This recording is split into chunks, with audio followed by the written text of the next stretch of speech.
Em primeiro lugar, né, agradecer a todos que se prontificaram a vir assistir esse webinar, né? Espero que seja proveitoso para todos nós, né?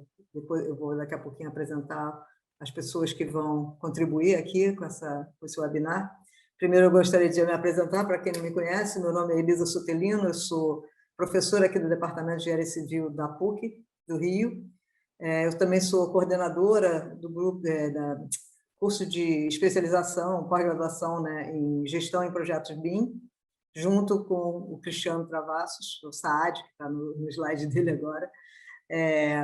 Eu estou na PUC de volta, né? Comecei minha vida aqui na PUC, estou de volta aqui depois de 25 anos fora do Brasil, dando aula nos Estados Unidos, na Purdue University, depois na Virginia Tech, e aí agora estou na PUC desde 2012, mais ou menos, e eu que iniciei uma linha de pesquisa nessa área. Isso foi crescendo e agora chegamos nesse curso de especialização e temos vários mestrandos que trabalham na linha de pesquisa. O Cristiano é co-coordenador desse curso comigo. Ele atualmente está fazendo o doutorado dele aqui na PUC, ele fez mestrado aqui e graduação na UF. E agora ele também é coordenador BIM, ou BIM Manager, lá na Enel Power. Falei direito o nome da empresa? Isso. Tá, e então, já dando início um pouco às apresentações, a ideia desse webinar é mostrar experiências de pessoas que ou atuam, estão atuando no exterior, né, por conta desse conhecimento, né, e do conhecimento do BIM, né. Então, tem 3 pessoas aqui que foram alunos de graduação e de mestrado da PUC, e eu tive o prazer de ser orientadora dos 3, a Júlia Pitan, o William Guedes e o Nicholas Papadopoulos, todos em diferentes momentos, estão em diferentes momentos da carreira também, né? A Júlia, ela atualmente está de volta ao Brasil, depois de ficar 4 anos em Portugal, e ela está no Brasil, mas atuando ainda num emprego em Portugal, né? Trabalhando em Portugal remotamente, né? Na empresa FMS Group, que também temos a honra de estar aqui junto com ela, né? O CEO e fundador, né, da empresa, que é o engenheiro Carlos Ferreira, que também vai falar um pouquinho das oportunidades e do crescimento do BIM lá fora, né?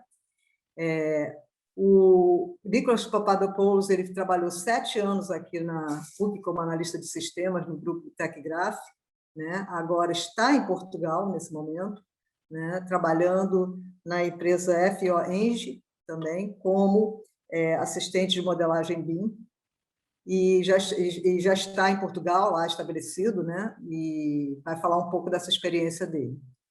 O William, né, que é o mais novo da turma, ele se defendeu a dissertação de mestrado dele agora no começo do ano e está trabalhando na mesma empresa do Nicholas, na FO Eng, como, como é que você está se chamando? Assistente de modelagem BIM. Não, você não é assistente de modelagem, você é o assistente de modelagem BIM, tá certo. Esses títulos, né?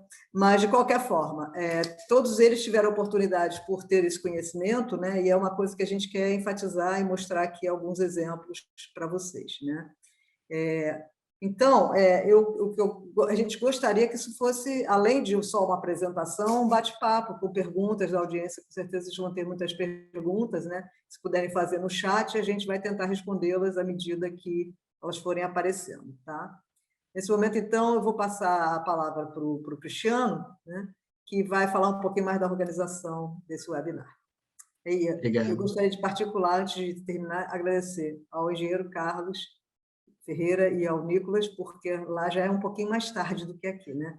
Então, muito obrigada por dispor o seu tempo de conversar com a gente. Cristiano. Obrigado, professora Elisa. Boa noite a todos. Como a Elisa falou, eu me chamo Cristiano. Nesse webinar, nesse bate-papo que a gente vai fazer com pessoas já com experiência e pessoas que atuam no mercado europeu, a gente vai dividir basicamente em 3 blocos para ver 3 perspectivas diferentes. A gente vai começar conversando com a Júlia, depois com o William e com, segundo, o Nicholas e terceiro, o William, tá bom? Sempre que vocês quiserem, podem colocar perguntas no chat, tá bom? Quem quiser perguntar por meio do microfone, só solicitar que a gente solicita ao organizador do Zoom aqui, tá bom? E vamos lá. A Elisa contou muito sobre a trajetória dessas 3 pessoas, desses 3 jovens profissionais que já estão fazendo muito sucesso lá no exterior, na parte do BIM.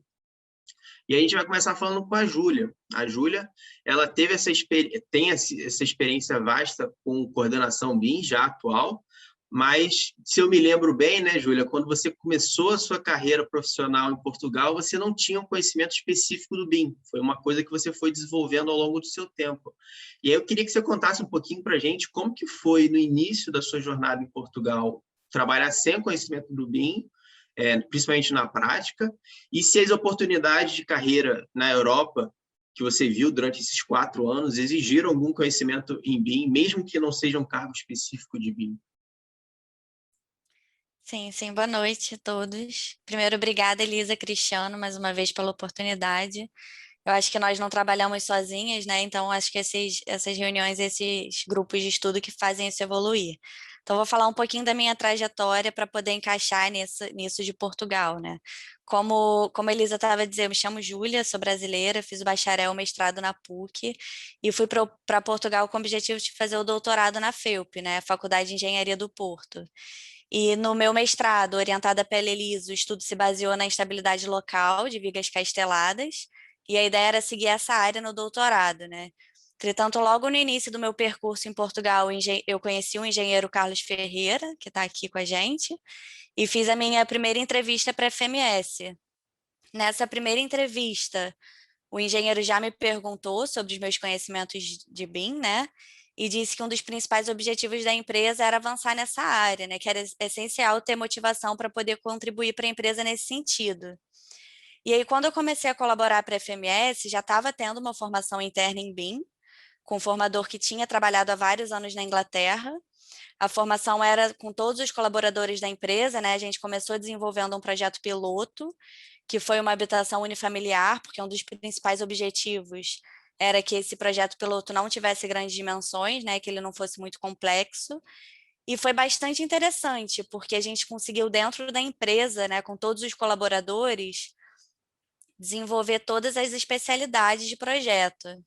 E a minha área principal é com projetos estruturais, né? Mas como a FMS, depois o engenheiro Carlos Ferreira vai falar um pouquinho da FMS também, abrange outras áreas, eu também fiquei alocada em projetos de hidráulica, consultoria, fiscalização. Enfim, o interessante é que toda a gente consegue ver um pouco de cada área, né? Isso me ajudou muito. E no meio disso tudo ainda tinha o BIM. Então foi bastante desafiador, né? Desde então, eu vejo a importância do BIM no mercado de Portugal e mundial, né? Depois disso, eu não parei. Eu comecei a fazer uma formação pela Axiom, fiz vários módulos deles, faço até hoje algumas formações que eles fornecem. Faço, às vezes, algumas formações da própria Autodesk. Então, estou sempre tentando complementar meu dia a dia com um pouquinho de aprendizado na área. E aí depois eu comecei a fazer a pós-graduação em coordenação BIM, em 2020, no Instituto Superior Técnico de Engenharia do Porto, né, o ISEP. Durou cerca de 7 meses, foi muito interessante, acabou agora em março de 2021. E eu fiz o meu projeto final com o estudo da otimização estrutural de uma ponte em estrutura metálica existente no porto, pela implementação de uma rotina no Dynamo, né? Foi um estudo que ficou muito interessante, eu ainda estou desenvolvendo e aprimorando ele. Pronto, acho que o importante disso tudo é não parar, né? Eu estou sempre tentando conciliar o trabalho, o desenvolvimento de projetos e tentando sempre aprimorar ainda mais o BIM na empresa. O mais importante é estar sempre em busca de novos conhecimentos, porque é uma área que requer muito, né? E agora eu vou deixar espaço para o engenheiro Carlos falar um pouquinho, como a Elisa disse, ele é CEO da FMS, diretor, e ele vai falar um pouquinho dele e da FMS também.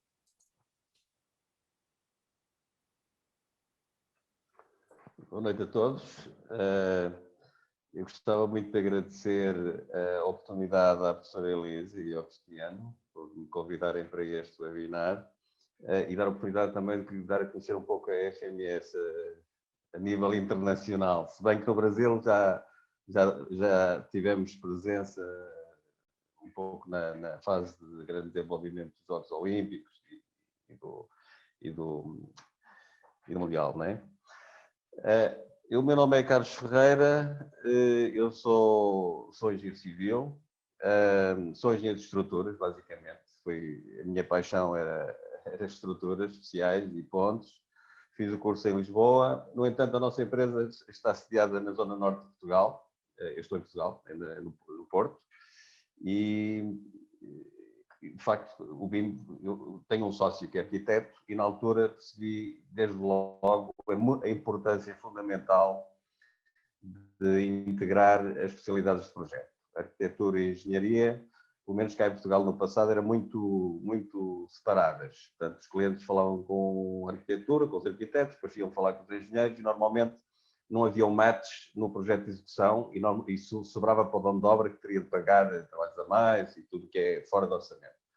Então, convidei um arquiteto, meu amigo, para fazer um primeiro BIM, como eu digo, um BIM humano, integrarmos tudo que era projeto para que o cliente final, enfim, não tivesse um bom resultado. Nós costumamos dizer que vendemos benefício, não é? E temos tido algum sucesso, de facto, e pela primeira vez em 2012 começou-se a falar em Revit, em BIM, e nós resolvemos adquirir várias licenças e eu percebi que o futuro, seguramente, o futuro do projeto, a partir desse momento, todos os colaboradores que contratamos, arquitetos ou engenheiros para a empresa, sobretudo na área de projeto, faço questão que tenham alguma experiência. Como a Júlia disse, a experiência, porque ela também é uma pessoa muito dinâmica e com vontade de trabalhar e de aprender, dinamizámos muito a nossa área de BIM na FMS Group. Eu também sou especialista pela Ordem dos Engenheiros, em Direção e Gestão da Construção, e isto para dizer que a área da fiscalização também foi uma área muito importante ao longo da minha experiência e deu para perceber, de facto, a falta de investimento que se tinha ao nível do projeto e depois a derrapagem que acontecia na obra, derrapagem em termos de prazos, de custos e até de controle de qualidade. E eu julgo que o BIM, de facto, é o futuro. Eu não queria alongar muito neste momento, queria só dizer que, e teremos a oportunidade, eu terei completamente a esclarecer e responder a tudo. Eu estava a dizer que, portanto, estarei disponível para responder a todas as questões que pretendam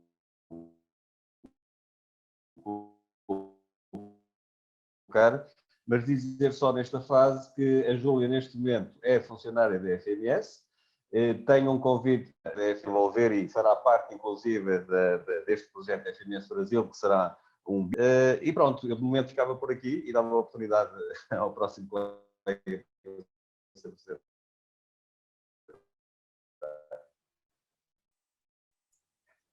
Obrigada, engenheiro. Eu vou partilhar aqui um pouquinho a minha tela. Vocês estão me ouvindo bem? Sim. Eu vou partilhar aqui minha tela, entretanto, também qualquer intervenção é sempre bem-vinda. Eu já coloquei aqui o site da FMS que eu vi que o Matheus perguntou. Coloquei aqui no bate-papo.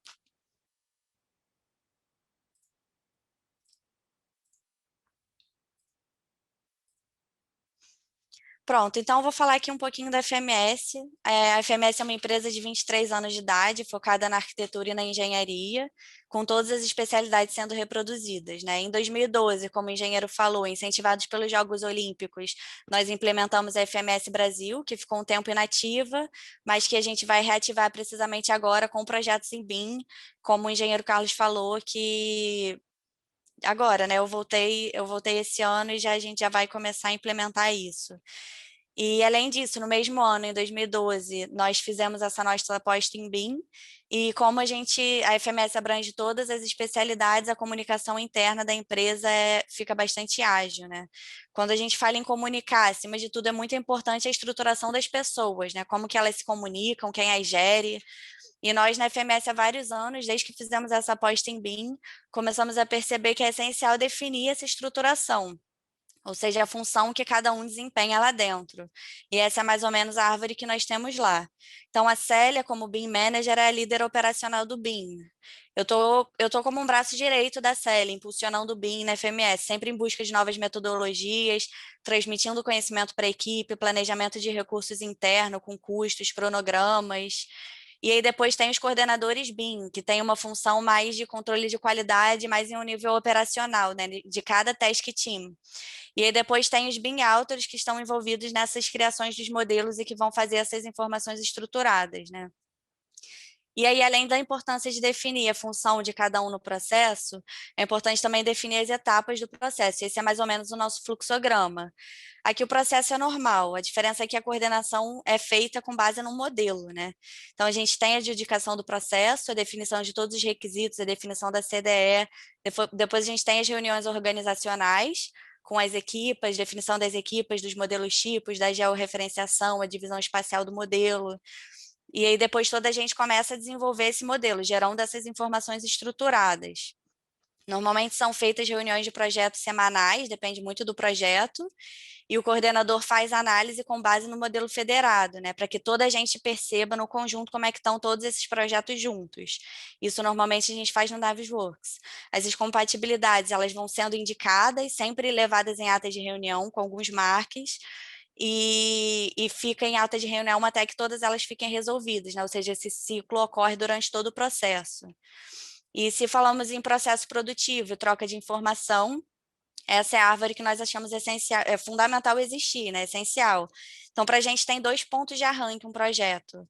Ou o levantamento topográfico, por exemplo, quando a gente vai validar uma estrutura existente, pelo reconhecimento do edifício, inspeção, diagnóstico, nuvem de pontos. Isso eu vi também que o Cias e a Marcela estão presentes, depois se eles quiserem falar um pouquinho disso também, eles estão bastante nessa área. E depois a gente começa a gerar essa informação de forma coordenada, né? Ou seja, primeiro a gente está trabalhando no nosso ambiente nativo, com os arquitetos com links e worksets, depende da divisão espacial do modelo. Depois a gente está trabalhando em formato aberto, com a troca de FC de cada especialidade.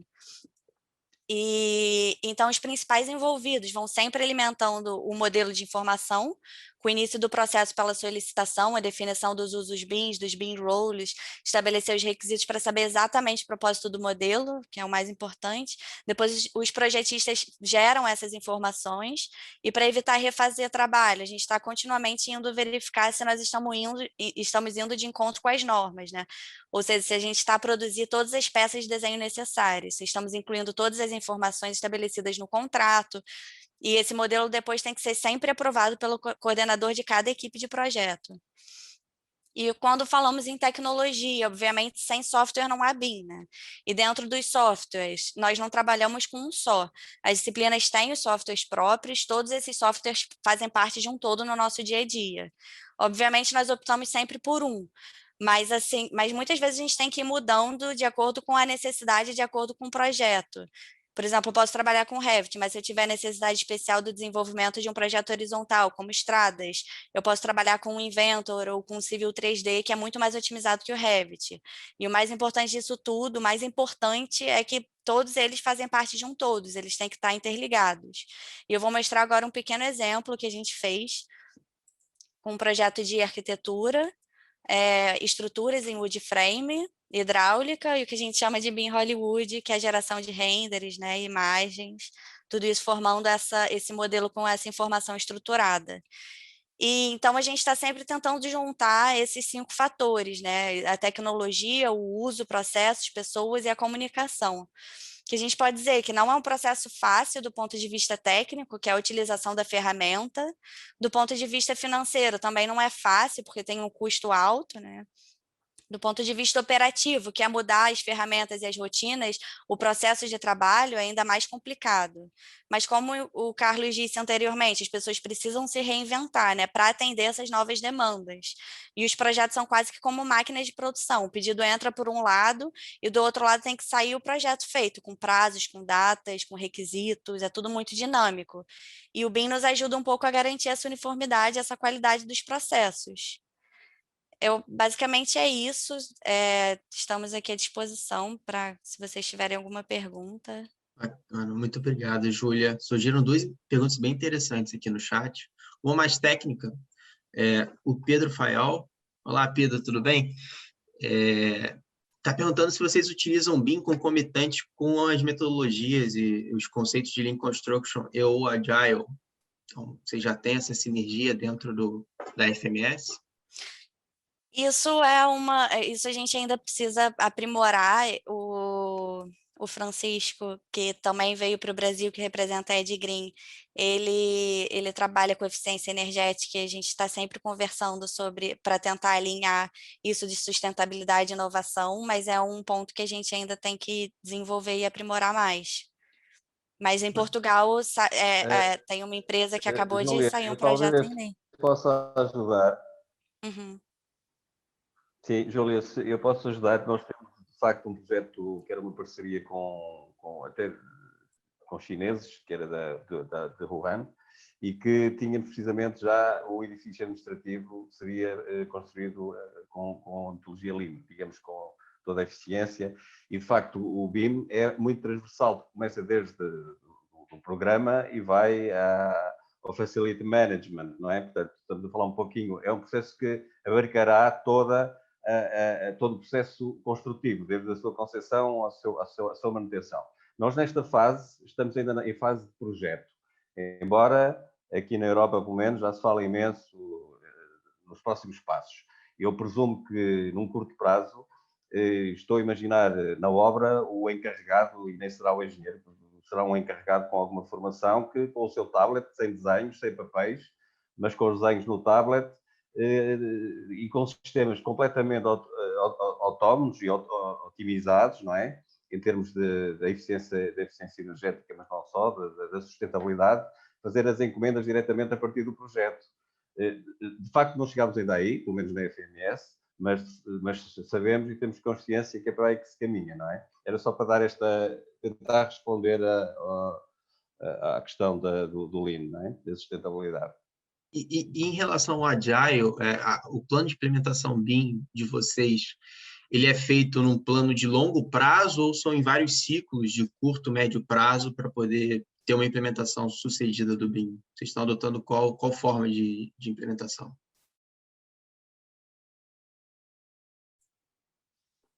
Ao longo prazo, né? Sim, se quiser, sim. pode Júlia, continuar. sim. Eu não sei se percebi bem a pergunta, Cristiano. Se o plano de implementação BIM que vocês estão adotando ultimamente é um plano de longo prazo, com marcos de entregas mais dilatados, ou se é uma implementação BIM com ciclos, né, com curtos períodos de entregas de subprodutos, né, como é a metodologia Agile.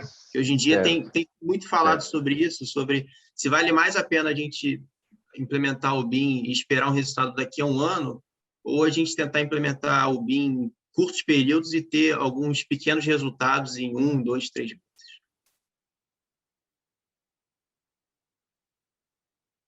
Na sua integridade, mas são BIMzinhos, como eu costumo dizer.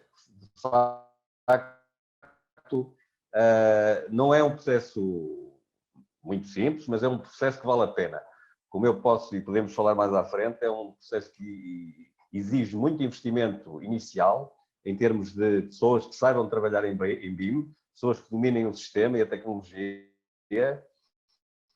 e esse investimento vai se traduzir realmente num retorno na obra, e muito grande. Podemos falar de 30% de redução de custos numa obra, graças ao investimento que se faz inicialmente no projeto.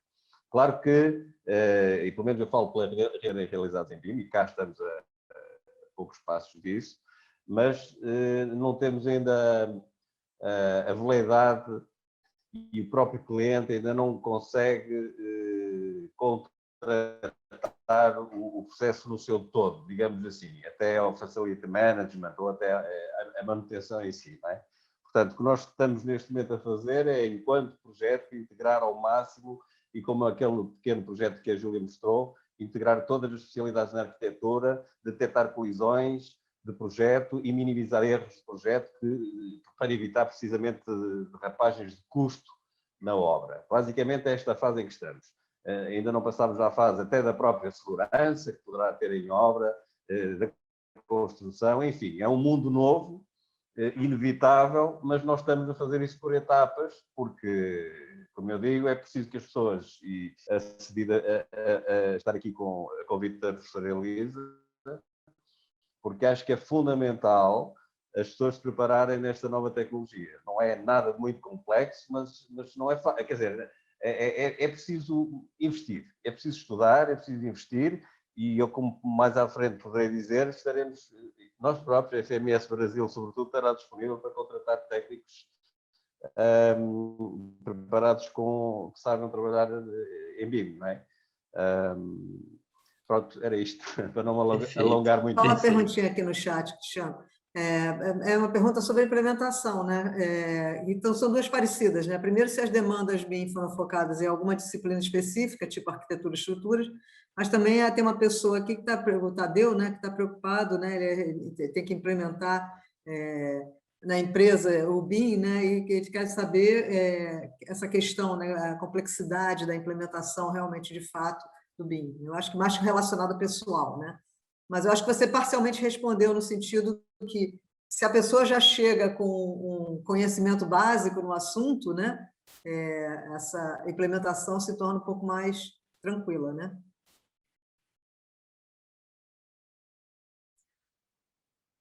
Eu poderia dizer que mudar as rotinas de trabalho é o mais difícil, né? Porque o BIM não é Revit, né? Então, não adianta você saber modelar, você tem que atribuir informação no modelo, informação correta, para que tudo funcione depois como esperado. Então, eu diria que é um processo muito lento, precisa de muita vontade. O mais importante, eu acho que os funcionários, os colaboradores da empresa terem vontade de poder se dedicar a isso. Mas se eles já vierem com um pouco de formação, fica mais fácil, não é? Com certeza, eu acho essencial, É porque é um muito processo complexo. que não acaba, né? Você vai sempre aperfeiçoando, né? Mas você tem que ter pelo menos uma coisa para iniciar. Obrigada, Nicolas. Bacana, pessoal. Mais alguma coisa aí? Aqui do chat, não. Eu acho que a gente pode passar para o próximo bloco, que agora é uma perspectiva diferente. Então, o Nicolas, ele se formou, ele fez um mestrado em BIM, específico em BIM, 2000 e finalizou em 2015, Nicolas? Acho que foi 2015, né? 2015, então ele já tem uma ampla bagagem de conhecimento sobre o BIM, só que quando ele foi para Portugal, foi recente, né? Foi um ano atrás, né? Uhum. E aí você já começou a trabalhar em Portugal especificamente com o BIM, correto? E aí, assim, a dúvida que fica é se atuando nesse mercado europeu em um ano, você já consegue ver que a demanda por BIM está estagnada, se ela está crescente, decrescente, e se essa demanda, que até a Ana Cláudia perguntou se era de várias áreas, ela reflete também a oportunidade, porque às vezes as empresas querem implementar o BIM, mas não querem contratar, né? Então, qual é a sua visão, assim, estando um ano já atuando nesse nicho específico, sobre a demanda dentro do mercado europeu, né? Porque a gente sabe também que, apesar de você estar agora morando em Portugal, você trabalha em projetos que são de vários países, né? Não só de Portugal. Uhum. Primeiramente, queria agradecer o convite do Cristiano e da Elisa para estar aqui. E obrigado também a todos que estão assistindo. Eu vou, no momento, estou trabalhando aqui, né, em Aveiro, na Foeng, empresa de projetos, estruturas e especialidades. E eu vou responder a pergunta do Cristiano, assim, contando um pouco da minha trajetória, né, e mostrar como é que foi, assim, o processo que eu tive para vir para cá, e o que aconteceu, e quais foram as oportunidades que foram surgindo. E no final dá para tirar as conclusões, assim, para responder essa pergunta. Então, eu me graduei, né, em Engenharia Civil na Universidade PUC-Rio. Estagiei no TecGraph, que é um instituto da PUC, que faz projetos de desenvolvimento de softwares, principalmente para Petrobras. E aí foi nesse estágio que despertou o meu interesse pelo BIM, pois era um estágio assim, trabalhava basicamente com modelos 3D com quantidades massivas de informação no banco de dados das plataformas de petróleo. E aí achei que seria interessante, logo que eu me formei, eu continuei então na vida acadêmica com mestrado na PUC, trabalhando no TecGraph em paralelo. E eu passava então a maior parte do tempo na universidade e pensando sempre na metodologia BIM, né? E no mestrado eu tive o prazer de ter a orientação da Elisa, né? Foi logo quando a Elisa começou a trabalhar lá na PUC. E eu fui o primeiro aluno também da turma da disciplina de BIM dela. Em seguida, também eu fui monitor da disciplina, inclusive acho que foi por dois semestres. Foi uma experiência muito legal, muito boa, e acho que está me abrindo portas até hoje, né? E eu consegui também trazer essa experiência do setor do óleo e gás, do TecGraph, da Petrobras, para aplicar na parte de BIM, né, da construção civil, na minha dissertação de mestrado, que eu conciliei um projeto, né, do TecGraph com a Petrobras, e tive muita ajuda da Elisa para finalizar esse trabalho, e foi uma experiência muito boa.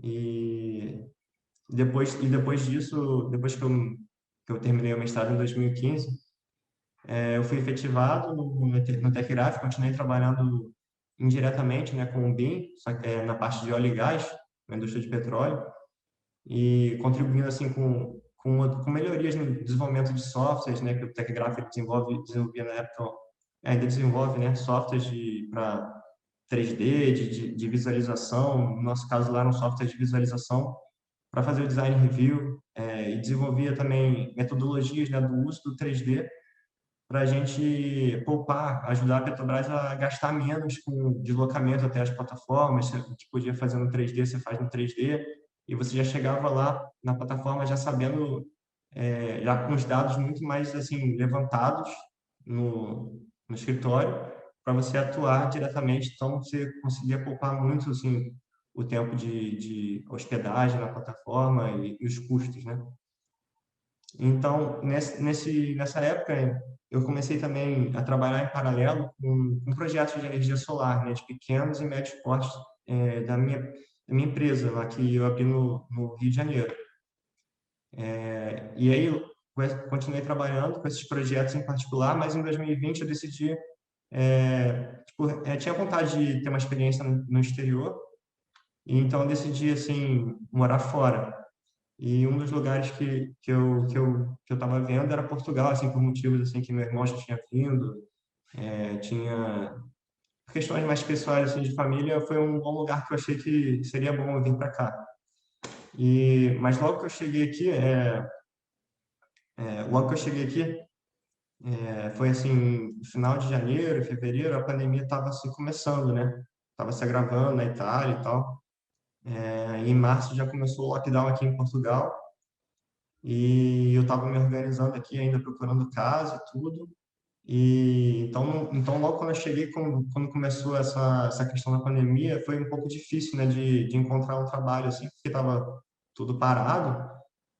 Mas aí basicamente assim, mas foi fácil assim encontrar um trabalho assim temporário. Não era um trabalho na minha área, mas eu encontrei um trabalho temporário que deu para me segurar enquanto não entrava para minha área aqui em Portugal. E aí, depois de 2 meses nesse trabalho, surgiu até uma oportunidade de trabalhar na Dinamarca, assim, pelo LinkedIn apareceu uma pessoa que oferecendo uma oportunidade, e eu acabei mantendo contato com essa empresa em Portugal na Dinamarca, por 3 meses, né? Foram, assim, várias reuniões de Skype, eu fui lá, tive uma entrevista de emprego lá na Dinamarca, e eles gostaram muito mais da minha experiência que eu tinha assim com a Petrobras e com a parte de BIM, principalmente, com a experiência que eu tive na Petrobras e no TecGraph, né? Então, assim, eles até fecharam um contrato comigo, assinaram e tudo, mas eu não sei bem o que aconteceu, que na época, assim, não sei se era porque a pandemia estava agravando, a empresa, assim, recebeu, lá dos superiores, recebeu a notícia de que não poderiam mais contratar ninguém, então eles cancelaram, né, as contratações. E então eu tive que desfazer esses planos, né? Todos os meus planos mudaram assim, de uma hora para outra. E aí eu estava até pensando assim em voltar para o Brasil, Mas eu falei, não, comecei a olhar na internet aqui em Portugal mesmo, eu estava percebendo que tinha muita oportunidade, todo mundo que trabalha em obra estava falando, o conhecimento em BIM é um diferencial, vai ser um diferencial para a contratação. Então, eu estava começando a ver várias vagas assim, no LinkedIn, na Net Empregos, que é um site aqui de Portugal, Sapo Empregos também, que é outro site aqui de Portugal. E aí eu percebi que mesmo na pandemia estavam aparecendo essas oportunidades aqui na área de BIM. E aí eu comecei a mandar os currículos novamente aqui para Portugal, e em mais ou menos 2 semanas, assim, eu consegui um trabalho aqui que é onde eu estou trabalhando hoje, na Foend, aqui em Aveiro, e justamente porque os sócios já estavam com essa visão de querer implementar o BIM, né? Já estavam percebendo que o mercado estava começando a solicitar os projetos em plataformas BIM, já estavam recebendo os projetos dessa forma.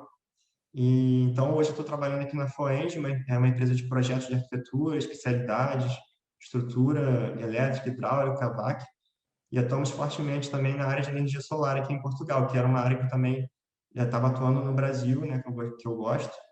Então foi um achado muito bom para mim.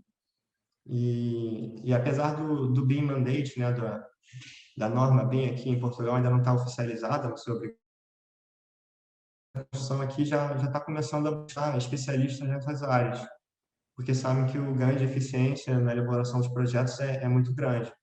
Como o engenheiro Carlos estava dizendo, assim, pode chegar assim, na ordem de 30% para economizar na obra e tal, se você tiver um bom processo, né?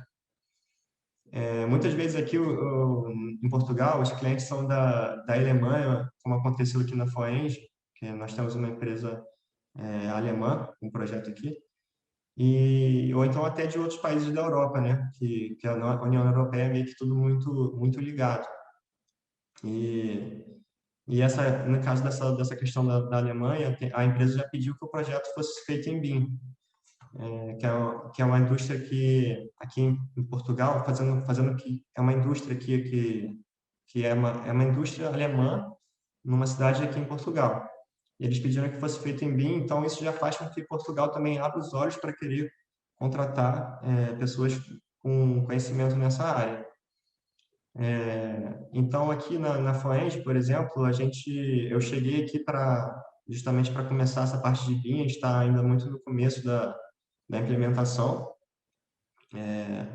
De início, assim, eu fui contratado para modelar assim, a parte elétrica de um hospital na Angola, né, que a gente trabalha também com um hospital lá na Angola, e auxiliar toda a equipe a se habituar também com os processos, né, BIM, o trabalho de BIM. E com o sucesso assim, desse projeto, da utilização desse hospital, do BIM no nosso hospital, também fechamos um contrato, né, oficializamos um contrato com eles, para fazer também toda a compatibilização das outras disciplinas, de elétrica, hidráulica, porque a obra estava com prazo muito curto e eles estavam precisando de mais gente com conhecimento em BIM para atuar nisso. Então, a empresa Foeng já estava comigo, a gente até viu juntos se poderia fazer, a gente falou que conseguiria e a gente está fazendo também agora esse projeto. E a gente viu a necessidade também de contratar mais profissionais com conhecimento em BIM. E aí foi nesse momento que eles contrataram também uma brasileira, que havia chegado aqui em Portugal há pouquíssimo tempo. E o principal diferencial dela era que ela tinha esse conhecimento em BIM, né, em Revit principalmente, porque a princípio ela ia ser contratada só para participar de uma obra na área solar, mas como ela tinha esse conhecimento em BIM, a gente também aproveitou ela para ajudar nesse hospital. E a Foeng, então, mostrou também muito interesse em contratar mais brasileiros e até me pediram assim, indicações. Foi então que eu perguntei para a Elisa se ela conhecia alguém para me indicar. E no caso ela indicou o William, né, que também estava se formando agora com ela, fez mestrado com ela. E aí eu falei com ele tudo, ele veio também ajudar aqui na compatibilização desse hospital. E depois disso, depois de contratar o William, ainda contratamos mais uma brasileira que também está trabalhando remotamente do Brasil. Então, hoje na Foeng são 4 brasileiros trabalhando. Então, respondendo a pergunta, então acho que são oportunidades que estão cada vez vindo mais e por isso que estão cada vez mais pedindo pessoas com esse conhecimento na área de BIM. Acredito, sim, que esse atributo assim, de conhecimento em BIM já ajuda bastante. E essas demandas são totalmente remotas, né, Nicolas? Totalmente. No caso, a Foeng tem 2 pessoas trabalhando remotamente no Brasil agora, e tem mais 2 brasileiros que trabalham que eu, e a Isadora também, que trabalha em outra cidade até, aqui em Portugal. Entendi. E a pergunta que todo mundo deve estar pensando, mas está com vergonha de perguntar. Esse pessoal recebe em euro, o brasileiro trabalhando remotamente, ou recebe em reais? Recebe em euro, né? A gente estava até vendo essa questão de eles ficam esperando o euro estar no pico para poder transferir para o Brasil. Bacana, bacana. Acho que isso vai motivar muitas pessoas. Bacana. É sempre bom. A Érica fez uma pergunta aqui sobre a sua experiência, Nicolas, lá no TechGraph, né? E nessas plataformas da Petrobras, você teve, então, a oportunidade de aplicar o BIM, né, diretamente. Assim, o setor do óleo e gás, eles aplicam o BIM de uma forma, assim, o conceito é o BIM, só que é aplicado na indústria de óleo e gás. É um banco de dados com as informações centralizadas e você tem um modelo 3D para você poder integrar tudo. Mas eles não chamam isso de BIM, chamam de automação de projetos. Então, o BIM é basicamente a automação de projetos de uma forma muito mais estruturada, que foi muito mais pensada e amadurecida, aplicada na parte de construção civil. Bacana, bacana. Muito obrigado, Nicolas. Se alguém tiver mais alguma pergunta, por favor, coloque aqui no chat. Se alguém quiser alguma pergunta também, se quiser mandar e-mail, também estou disponível aí para qualquer dúvida. Seria bom, Nicolas, se você pudesse colocar no chat aqui o seu e-mail para quem tiver alguma dúvida mais específica. Eu acho que sempre é bom. A gente já colocou o site da Foeng, mas acho que sempre é bom também a gente colocar o e-mail de contato. O William colocou o site deles também. Sim, perfeito.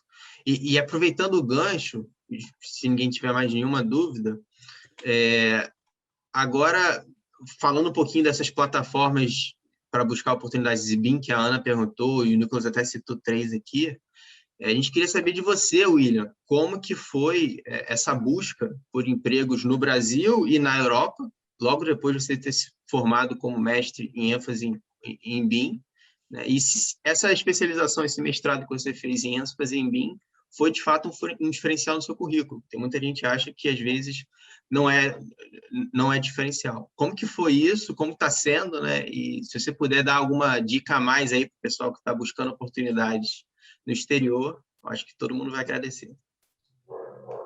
Muito obrigado. Eu queria agradecer por essa oportunidade, pelo professor Elisa e o Cristiano. Boa tarde a algum, boa noite a outros, né? Eu vou contar um pouquinho da minha trajetória e chegar a tentar responder a pergunta do Cristiano. Eu sou recém-formado agora no mestrado pela PUC, eu defendi minha dissertação em fevereiro. Minha dissertação ela tem ênfase na parte de BIM e educação, então depois eu comento mais um pouquinho. Mas eu entrei na PUC em 2012, na graduação, e desde que eu comecei a fazer as matérias do ciclo profissional, eu comecei a escutar muito sobre BIM, né? Nós, alunos, em cada matéria de projeto, em cada matéria às vezes até em cada aula, eles comentam a importância do BIM. Porém, naquela época ainda era uma coisa muito teórica.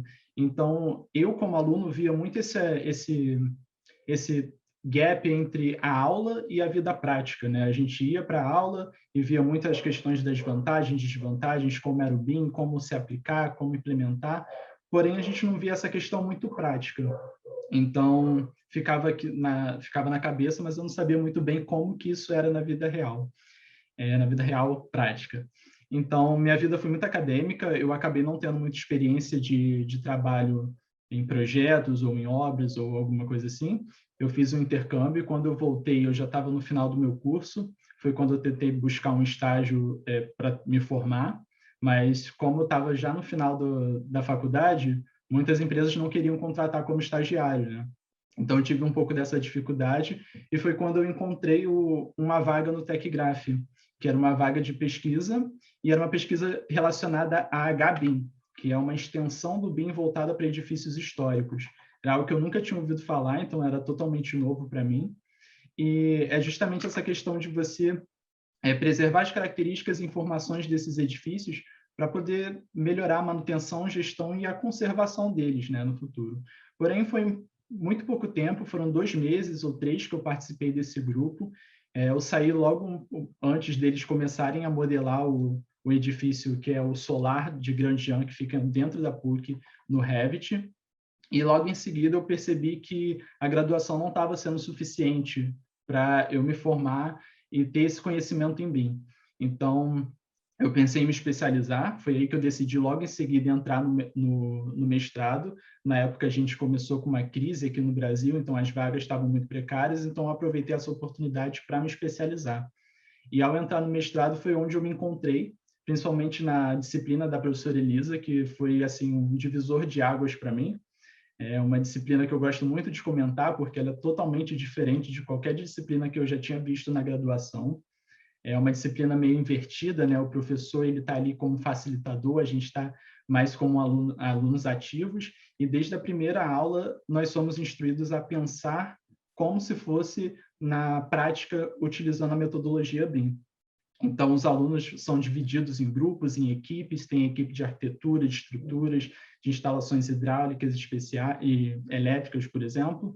E a professora Elisa atua como uma cliente, né? Ela vai pedindo alterações no projeto, a gente tem esse projeto que dura 6 meses, então, desde o primeiro dia a gente vai trabalhando nele, ela vai pedindo essas alterações, essas atualizações, e nós, como equipes, temos que estar sempre conversando um com o outro, então foi a partir dali que eu comecei a perceber a complexidade do BIM, da atuação no BIM, que era bem diferente daquelas aulas teóricas que eu tinha visto antes, né? Então, eu acabei me interessando demais pelo assunto, era justamente o que eu estava procurando, já que eu não tinha experiência de projeto. Então, a partir dali eu fui desenvolver a minha pesquisa. Aí a minha pesquisa basicamente se fundamentou na parte inicial do BIM, né, que trata dessa questão dele ser tão importante nas etapas iniciais de um projeto, e eu percebi ali que, dentre essas etapas iniciais, tem uma bem interessante que a gente trabalha na graduação, que é o lançamento de estruturas numa planta de arquitetura, por exemplo, que é uma etapa muito subjetiva, que depende bastante da experiência do engenheiro. Então, fui buscar desenvolver um plugin para ajudar os alunos que não têm tanta experiência a fazer esse lançamento através do Revit de uma forma mais automatizada, interativa, e que eles possam aprender de forma ativa, né? E não só passiva, escutando o professor. E foi muito divertido fazer esse plugin, foi muito divertido a questão da dissertação, porém, logo no final, eu já estava começando a buscar emprego, e como uma pessoa que não tinha muita experiência, foi um processo um pouco complicado, né? Teve suas dificuldades ao longo do caminho. Além disso, teve a pandemia, né? Então agravou um pouco essa questão de vagas que diminuíram bastante. Eu criei meu LinkedIn, busquei fazer conexões com pessoas que estão envolvidas no processo BIM, com pessoas com empresas que trabalham com isso. E o que aconteceu foi que eu fiquei um pouco desmotivado, porque eu não estava encontrando vagas, eu estava mandando currículos e não estava obtendo respostas, e acabei até mesmo me inscrevendo em trainees que não tinham nada a ver com engenharia civil, né? Então, até fui um pouco longe nesses trainees, mas no final, por conta de outros fatores, não passei. Então, decidi focar em terminar o meu mestrado, em defender a minha dissertação, e logo em seguida eu recebi essa mensagem, esse convite, essa indicação da professora Elisa para trabalhar junto com o Nicolas na FOEng.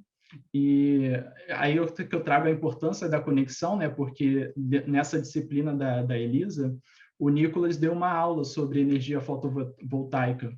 Então, eu já conhecia ele a partir dessa disciplina, então aí eu trago mais essa questão de como é importante a gente estar se relacionando com as pessoas que trabalham na área, estar buscando, estar interessado, né, indo atrás, conversando e basicamente isso. Então, estou só 3 meses na FOEng, mas está sendo uma experiência muito enriquecedora para mim.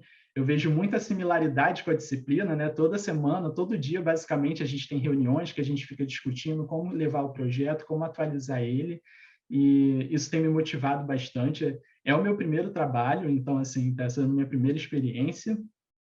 Fico feliz, né, que eu estou podendo trabalhar com a área que eu gosto. Eu tenho amigos eu tenho uma colega que ela foi para Portugal também fazer o mestrado e se encontrou nessa área e hoje trabalha com a compatibilização em BIM. E a gente está tentando avançar. Hoje em dia a gente já está até discutindo em montar uma filial aqui no Brasil. Inclusive, essa semana a gente vai ver um dos lugares, né, que o nosso sócio estava buscando. Estou trabalhando remotamente, está sendo bem tranquilo essa questão do remoto. Então, é basicamente isso. Acho que eu respondi a pergunta no meio do caminho. Exatamente, porque perguntaram se a gente tem alguma dica, né, para o Networking BIM. Eu já coloquei aqui 4 LinkedIn que vocês podem adicionar aí, que são os 4 palestrantes, e essa é a melhor forma, ainda mais agora na pandemia, né, de expandir a sua rede de contatos. Então, adicione as pessoas, converse, tire dúvidas, se relacione ao máximo quanto puder virtualmente, enquanto a gente não volta, e aí quando voltar, é claro, né, tem o clássico congresso, a clássica conferência, cursos, que ajudam a gente a conhecer mais pessoas e expandir, então, nossa rede de contatos. Tem uma pergunta aqui específica, Willis, é se o plugin que você desenvolveu está disponível. Ele ainda não está disponível. É um plugin que eu ainda não fiz um executável para ele, eu fiz o código e tudo bonitinho, mas ele ainda é uma versão acadêmica, então para eu disponibilizar assim, eu tenho que resolver vários outros bugs, outras coisas, então no momento ainda não está, mas eu busco implementar, busco melhorar ele, porque eu acho que a ideia é muito legal, muito bacana. E vai ser pago? Agora é a minha dúvida, né? A minha curiosidade. Acho que sim. Eu até inventei o nome do plugin, então, assim, tem uma certa autoria ali. Na verdade, todos os softwares que são desenvolvidos na universidade são acadêmicos e pertencem à PUC. Exatamente, é pago lá da PUC. Não é meu. Não, e a gente tem a intenção, sim, de oficializar esse plugin, né? E esse não é o único, a gente tem mais alguns que foram feitos, né?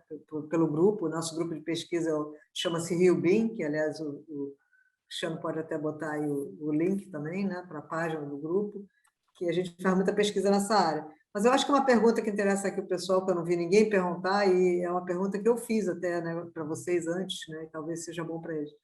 Quais são as dificuldades ou a facilidade de trabalhar, por exemplo, em Portugal? O que vocês tiveram que fazer que permitiu que vocês fizessem isso? Precisa de um visto especial? Precisa de algum papel especial? Algum CNPJ? O que vocês precisaram?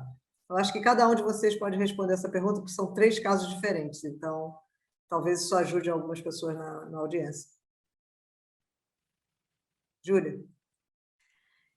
Pronto, vou começar. Eu, na verdade, fui para Portugal com o objetivo de fazer o doutorado, né? E aí, logo na primeira semana, eu conheci o engenheiro Carlos, que me apresentou a FMS. E, e aí, enfim, eu acabei por não me adaptar muito à metodologia de ensino de Portugal. E, e gostei muito, gosto até hoje de trabalhar na FMS, então acabei focando mais no mundo do trabalho. Acho que vou deixar o doutorado para uma outra fase da minha vida, né? Mas, como eu cheguei com visto de estudante, o processo foi simples, porque o CREA, ele tem uma parceria com a Ordem dos Engenheiros, então foi muito simples. O primeiro documento que eu tive foi a minha carteira da Ordem, então eu de primeira já pude assinar projetos. A diferença é que a gente tem que pagar, que é a parte ruim, o CREA e a Ordem, né? Mas que é um investimento que vale muito a pena. E aí eu já pude assinar projetos e aí depois a FMS me deu todo o suporte para toda a regularização da minha vida em Portugal. E foi simples, assim, demorou, sim, cerca de uns 6 meses, mas foi simples. E às vezes, por falta de trabalhadores na região, né, eles até te ajudam muito mais do que você imagina, né? Eles me deram todo o suporte, foi bem interessante, porque eu não tenho cidadania, E como eu tive ainda que sair do visto de estudante e ir para o visto de profissional, foi um processo ainda mais lento, mas mesmo assim deu para resolver tudo. E depois de um tempo, por exemplo, agora só tem que renovar meu visto em 2025. Aí depois de uns anos você tem mais tempo sem aquela burocracia toda. Olha, Júlia, deixa-me só ajudar um pouquinho, porque a minha perspectiva do mercado de trabalho cá é bastante otimista e eu julgo que um bom profissional, mas isso é cá em todo o mundo, não é? Se for bom, se bem devidamente habilitado, tem lugar e, sobretudo nesta área, eu acho que vai ter muito futuro. Em Portugal e em qualquer parte, mas sobretudo cá, eu julgo que vai, até porque neste momento há falta de engenheiros e, em geral, falta de mão de obra na área da construção e, portanto, eu julgo que alguém com boa preparação nesta área seguramente terá espaço para trabalhar em Portugal ou trabalhar no Brasil para Portugal também, ou até para a Europa, não é? Portanto, generalizando um pouco. Portanto, eu julgo que isso não vai ser problema de todo, não é? Se não for com o visto de estudante, vem com um contrato de trabalho e, portanto, resolve facilmente o problema do visto, não é? E são sempre bem-vindas em Portugal pessoas bem formadas e com vontade de trabalhar naturalmente. Portanto, da minha parte, eu, inclusive, adiantando um pouco, espero bem que esta pós-graduação corra lindamente à Elisa e à PUC e que nos forneçam dos seus melhores alunos muito brevemente. Nós vamos precisar contratar algumas pessoas. Com certeza. Obrigada, Carlos. O curso de especialização, né, Elisa, ele está muito fazendo essas parcerias com empresas para poder já criar um banco de vagas e já direcionar as pessoas que fizeram o curso para poder conseguir essas oportunidades, caso queira. Né? Claro. Para recomendar, né, tem que ter uma base boa, né? Então, exatamente. Mas seguindo nessa pergunta, aí o William e o Nicolas também podem dar o pitaco deles. Eu sei que para o Nicolas foi bem mais fácil, né? A minha parte foi mais fácil porque eu tenho cidadania grega, aí foi mais fácil vir para cá, assim, não preciso de muita burocracia. Eu poderia ser contratado como se fosse cidadão europeu, né? Então, é um pouco mais fácil. Mas, assim, o que eu vejo é exatamente o que o engenheiro Carlos está falando, porque aqui em Portugal tem muito trabalho e pouca gente, né? Então, sempre vai precisar. Da minha parte, como está sendo meu primeiro... Elisa ia falar alguma coisa?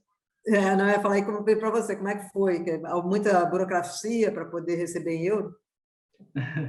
Então, da minha parte, como está sendo meu primeiro trabalho, que eu fui contratado como assistente, eu tive que criar um CNPJ para isso, então a maior parte da burocracia é mais no Brasil mesmo, um pouquinho complicado, para eu entender que eu não tinha um plano para, sei lá, não tinha amigos para me explicar direitinho o que fazer. Mas agora que depois que eu fiz, eu já entendi mais ou menos, então não é tão complicado assim.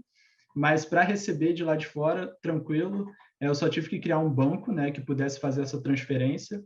E, assim, hoje em dia tem diversos bancos virtuais, então, em 2 dias eu acabei criando um, não tem tanto atraso entre receber, demora uns 2 dias para chegar, tá bem tranquilo. Não tem nenhuma burocracia complicada, não.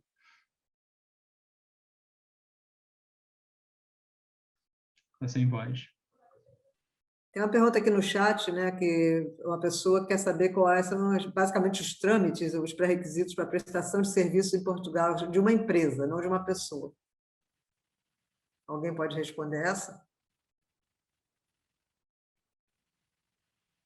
Não?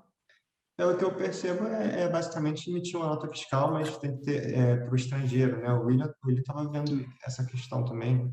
Exatamente. Basicamente, eu emito essa nota fiscal para eles e eles fazem o pagamento dessa fatura e eu acabo recebendo aqui, recebendo no meu banco, né? No banco internacional. Aí de lá eu passo para o Banco do Brasil e aqui tem toda a questão de criar a nota fiscal daqui do Brasil para comprovar a entrada desse dinheiro. Daqui a pouco vai ter que fazer a declaração para o Banco Central. Exatamente.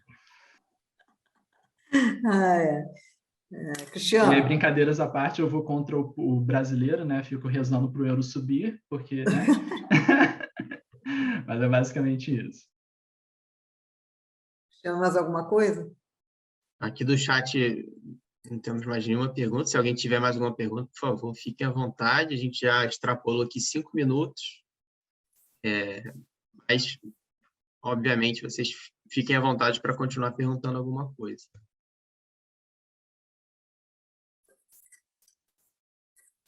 Acho que respondemos todos, então. Todos.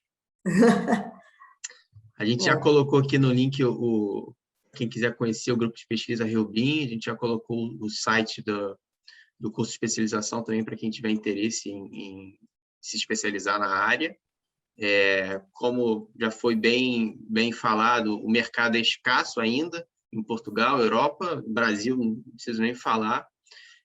Experiência própria, aqui na Enel, a gente tem tentado contratar especialistas BIM, a gente não encontra com facilidade esses profissionais.